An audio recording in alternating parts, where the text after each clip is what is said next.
ನೋಡಿ, ನಾವು ಕಲ್ಯಾಣ ಕರ್ನಾಟಕ ಮುಗಿಸಿದ್ದೇವೆ.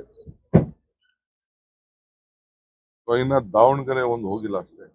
ದಾವಣಗೆರೆ, ಧಾರವಾಡ, ಇವತ್ತು ನಾರ್ತ್ ಕೇಂದ್ರ ಎಲ್ಲ ಮುಗಿಸಿ ಇವತ್ತು ಇಂಪಾರ್ಟೆಂಟ್, ಆಮೇಲೆ ರಾಣೆಬೆನ್ನೂರು ಬರ್ತೀವಿ. ಇನ್ನು ಇಲ್ಲೂ ಕೂಡ ಬಾಗಲಕೋಟೆಯಲ್ಲಿ ನೋಡಿದ್ದೇವೆ. ನನ್ನ ಅನುಭವದಲ್ಲಿ 20ಕ್ಕೂ ಹೆಚ್ಚು ಸೀಟು ಕಾಂಗ್ರೆಸ್ ಪಕ್ಷ ಬರ್ತದೆ. ಕಲ್ಯಾಣ ಕರ್ನಾಟಕದಲ್ಲಿ 5 ಸೀಟು ಕೂಡ ಕಾಂಗ್ರೆಸ್ ಕಂಪಲ್ಸರಿ ಬರ್ತದೆ.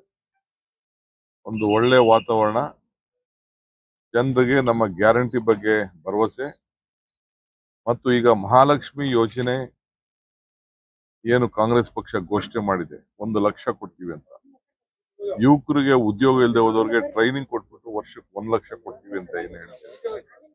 ಹಾಸ್ಪಿಟ್ಲ್ಗೆ ಆರೋಗ್ಯ ವಿಮೆ ಏನು 25 ಲಕ್ಷ ಇನ್ಸೂರೆನ್ಸ್ ಕೊಡ್ತೀವಿ ಅಂತ ಹೇಳಿದ್ದೇವೆ.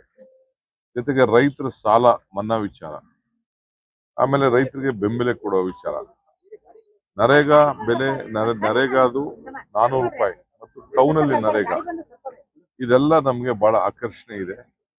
ಇಂಥ ಗ್ಯಾರಂಟಿಗಳನ್ನ ಬಿಜೆಪಿ ಒಂದು ಗ್ಯಾರಂಟಿ ಕೂಡ ಕೊಟ್ಟಿಲ್ಲ. ಈಗ ಮೋದಿಯವ್ರ ಗ್ಯಾರಂಟಿ ಅಂತ ಹೇಳ್ತಾರೆ. ಮೋದಿ ಗ್ಯಾರಂಟಿ ಬದುಕಿಗೆ ಏನಾದ್ರು ಬದಲಾವಣೆ ಆಗ್ಬೇಕಲ್ಲ, ಹೊಟ್ಟೆ ತುಂಬಬೇಕಲ್ಲ, ಅಂತದ್ ಯಾವ ಗ್ಯಾರಂಟಿ ಕೂಡ ಮೋದಿಯವ್ರ ಗ್ಯಾರಂಟಿ ಇಲ್ಲ. ಸೊ ಅದರಿಂದ ನಮ್ಮ ಗ್ಯಾರಂಟಿ ಬಗ್ಗೆ, ನಾವು ಬದುಕಿನ ಬಗ್ಗೆ ಯೋಚನೆ ಮಾಡ್ತಾ ಇದೀವಿ ಅಂತ ಇವತ್ತು ಇಡೀ ದೇಶದಲ್ಲಿ ಒಂದು ದೊಡ್ಡ ಬದಲಾವಣೆ ಆಗ್ತಾ ಇದೆ.